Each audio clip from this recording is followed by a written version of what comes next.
W trakcie Polskiej Wystawy Gospodarczej pan prezydent Andrzej Duda wręczył nam certyfikat potwierdzający przynależność do grupy polskich firm, które odznaczają się szczególnym wkładem w rozwój polskiej gospodarki. To wyjątkowe wyróżnienie zarówno dla nas, jak i naszej załogi, ponieważ wśród tysięcy polskich przedsiębiorstw to właśnie my znaleźliśmy się w małym kręgu 70 firm wybranych przez Kancelarię Prezydenta.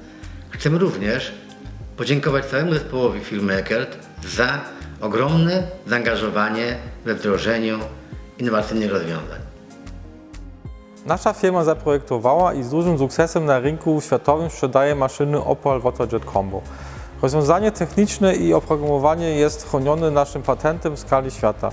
Działanie wycinarki opiera się na kombinacji precyzyjnego cięcia wodą z szybką technologią cięcia plazmą. Pośród wielu rozwiązań technicznych realizujących koncept przemysłu 4.0, jaki opracowaliśmy w zeszłym roku, znajduje się nasze autorskie oprogramowanie Connect 4.0, które umożliwia wyświetlenie danych dotyczących współpracujących ze sobą maszyn z dowolnego miejsca na świecie o każdej porze. Dzięki integracji maszyny Opal Combo do platformy zarządzania produkcją Connect 4.0 uzyskaliśmy możliwość zwiększenia wydajności procesu produkcji.